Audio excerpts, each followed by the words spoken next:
If you've noticed lately that your erections are slower to arrive, softer than before, or that morning wood is becoming a rare event, or maybe you're suddenly dealing with pain, a curve, or a loss of sensation, but you're too afraid to tell anyone, please know this. You are not alone. Countless men in their 30s, 40s, and 50s are going through exactly the same thing.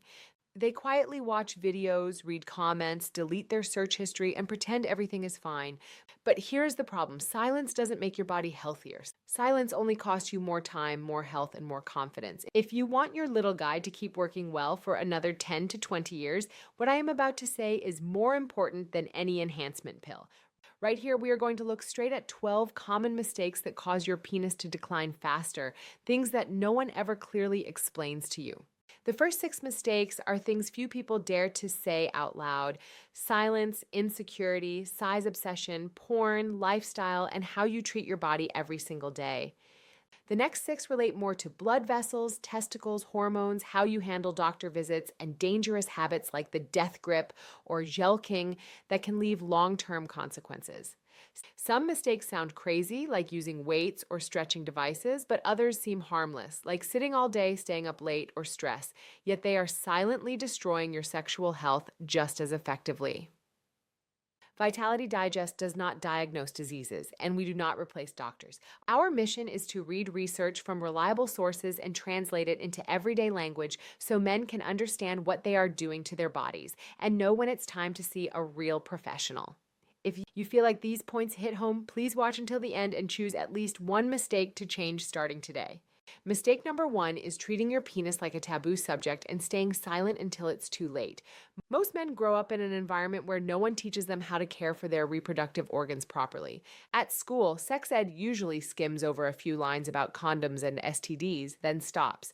At home, parents avoid the topic. Friends make jokes, and the internet is full of rumors and memes. So many guys only know one rule: don't talk about it, don't ask. Just make sure it gets hard. Because you view it as taboo, you only start learning when there is already a clear problem: pain, curvature, loss of sensation, or erectile dysfunction. By that time, instead of seeing a doctor, you bury yourself in videos and comments, guessing, worrying, and scaring yourself. The way out is to completely flip your perspective. The penis is not a dirty topic. It is an organ just like your heart, liver, or lungs. When you see something strange, asking questions, reading reliable material, and getting checked out are the actions of a responsible man, not signs of weakness. Mistake number two is letting porn, memes, and ads define your body. Porn is produced to impress, not to set a standard. Actors are carefully selected, and camera angles are prioritized to make it look longer, thicker, straighter, and harder for longer. If you watch those images hundreds or thousands of times, your brain starts to believe that is normal. When you look back at your own body, you only see what's missing: not long enough, not big enough, not durable enough. On top of that, memes and ads pump out phrases like "a real man must be this or that," making you feel inadequate even if your measurements are completely within the normal range. The result is that instead of enjoying the body you have, you live with a sense of inferiority even without any medical issues. The solution isn't to strictly ban porn starting tomorrow. It's to remember that it is an edited product, not a biological standard. Reduce the frequency, choose healthier content, and most importantly, practice seeing your body as a normal variation in the wide range of men, not a defect that needs hiding. Mistake number three is masturbating with the death grip at max speed for years and thinking it won't matter. Many men admit that only when they squeeze extremely hard and go as fast as possible do they feel satisfied. The problem is your sensory nerves and brain get used to that extreme level of stimulation and then treat it as the baseline. A gentle touch or normal friction during real sex becomes too weak or too bland to cause arousal. After a while, you start complaining that sex feels like nothing, but you don't connect that to your death grip habit. At the same time, strong force, dry friction, or bending it while erect can cause repetitive microtrauma, creating scar tissue, causing pain, curvature, or even a penile fracture if you ever hear a snap followed by bruising. The solution is to give your body a true death grip detox. For a few weeks to a few months, gradually reduce the pressure, use more lube, slow down, extend the time, and try to focus on whole body sensation, not just one spot. If new pain, curvature, or clear loss of sensation appears, that is the time to see a doctor, not to keep forcing your body to endure it. Mistake number 4 is believing in DIY size increases as a safe shortcut. When obsessed with size, many guys don't dare ask a doctor. Instead, they turn to hacks on the internet, gel king, pulling, hanging weights, cheap pumps, or homemade clamps. They are promised a few natural inches without clear information on the risks. In reality, there are men in their 40s and 50s who have to see a urologist because their penis is bent or in severe pain every time they get an erection after years of self-pulling. Erectile tissue is designed to fill with blood, not to withstand constant pulling and compression like a gym muscle. When you pull, compress, or hang weights for long periods, you can tear microvessels, damage the tunica albuginea, and create fibrous plaques inside. The result is a curved erection, a loss of visible length, difficulty getting hard, or pain during sex. Many of these injuries cannot be fully undone. The first solution is to stop all DIY experiments immediately. If you have done this and are seeing curves, pain, or visible length loss, consider that a valid reason to see a doctor soon.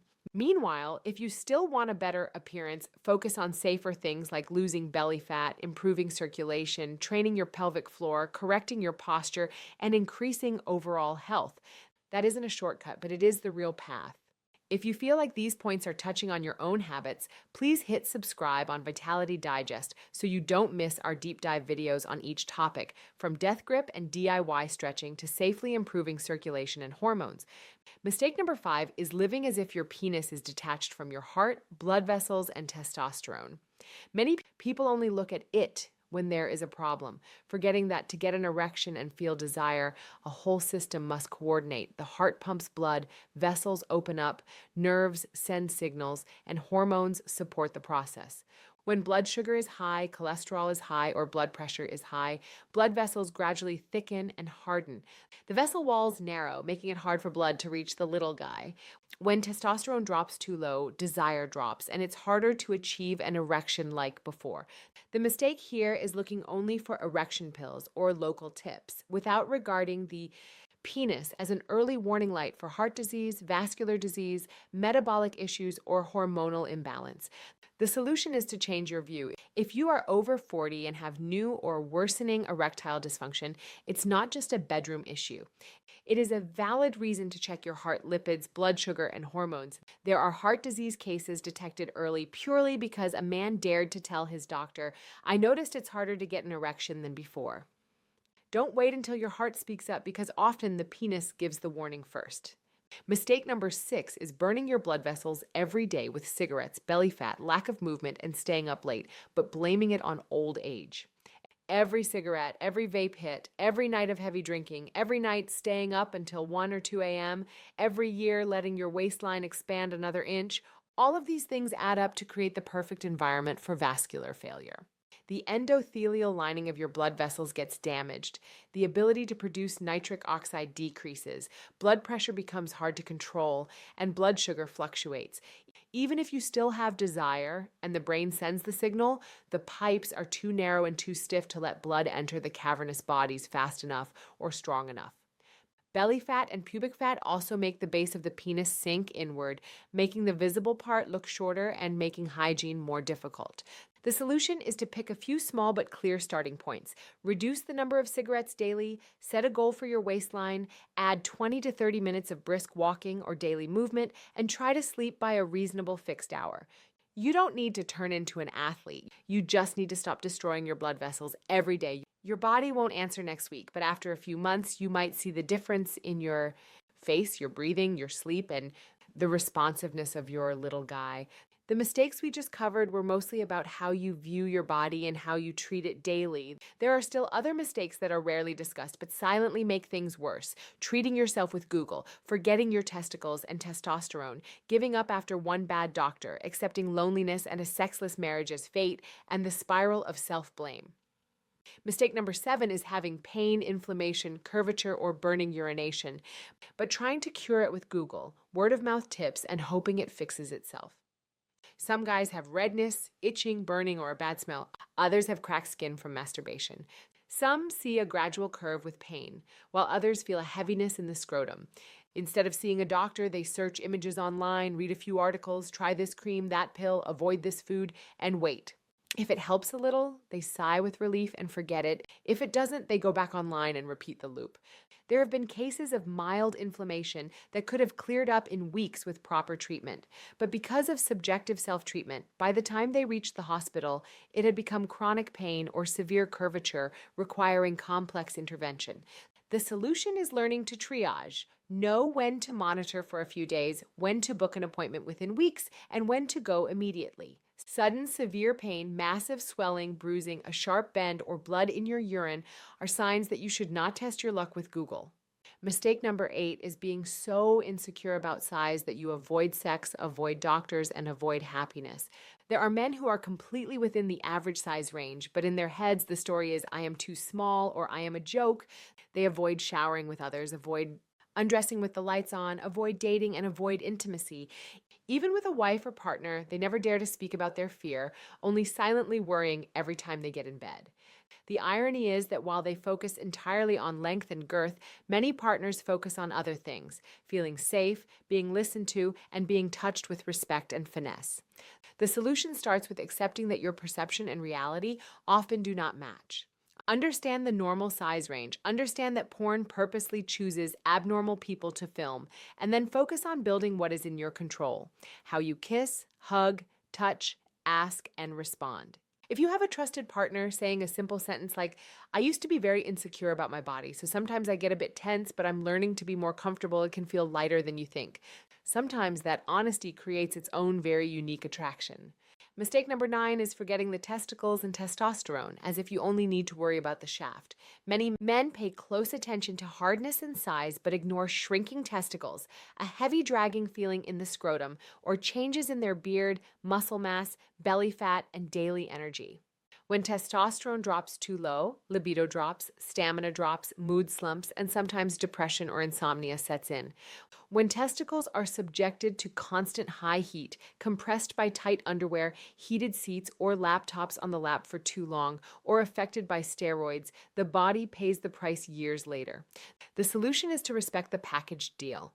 Choose breathable underwear, avoid prolonged high heat, and pay attention to changes in size, sensation, energy, and drive. If you feel unusually tired, are gaining fat while losing muscle, or have a prolonged loss of libido, that is a valid reason to talk to a doctor about checking your hormones instead of just blaming yourself for being lazy or weak. A simple blood test can sometimes explain a lot of what you are struggling with alone.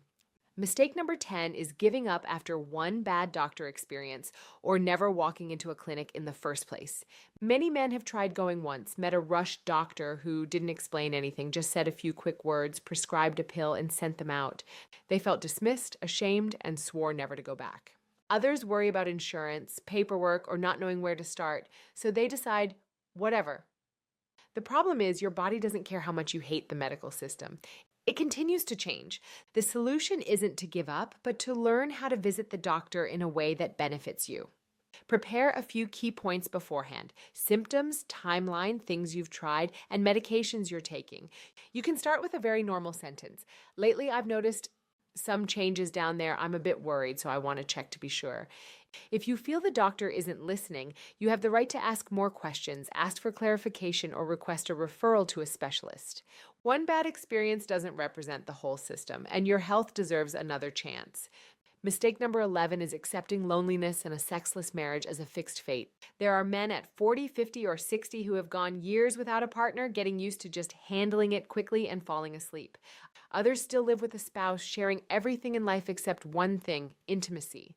They avoid it because they fear disappointment, fear revealing bodily changes, or fear explaining. The more they avoid it, the wider the gap gets: less touching, less hugging, less talking about real feelings. Over time, they start believing, at this age, that's just normal. But deep down, there is still a part that is very lonely and hollow. The solution isn't forcing yourself to have sex at a certain frequency to match others. It is daring to acknowledge that you still need intimacy, need to be touched, held, and feel desired. Sometimes an honest conversation with your partner, like, I feel my body and our intimacy have changed a lot, and I don't want to avoid it forever. I want to find a way to improve this with you. Can reopen a door you thought was closed forever. If needed, individual or couples therapy can be a safe bridge to help you say the hard things. Mistake number 12 is mentally torturing yourself. Stress, shame, comparison, and believing you are less of a man than others. Every time your body doesn't react perfectly, you instantly conclude, I'm weak, I'm broken, or I'm not a man anymore. You carry those thoughts into work, into family, into every conversation. The more stressed you are, the harder it is to get an erection and the harder it is to feel sensation. The cycle keeps spinning. Meanwhile, many studies show that chronic stress, anxiety, and depression can all cause sexual dysfunction, even when blood vessels and hormones are not broken. The solution is to learn to be kinder to yourself. Instead of just asking, am I still a real man? Ask, what is my body trying to tell me? Or what can I do today to help it instead of scolding it? If you have the means, finding a therapist who understands men's sexual health can help you untie many mental knots, giving your body a chance to recover.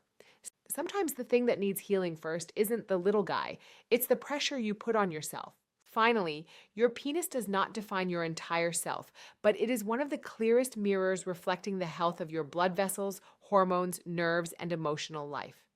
If you realize you are making one or several of these 12 mistakes, you don't need to fix them all in a week. Choose one or two of the most serious errors, start changing today, and give your body at least 30 to 90 days to answer.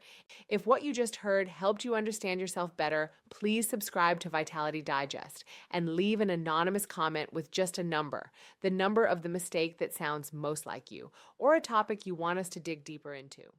We will prioritize making specific videos for the mistakes mentioned most in the comments. And if there is a man you care about, share this content with him. The more of us who dare to speak up early, the fewer of us will have to pay the price later.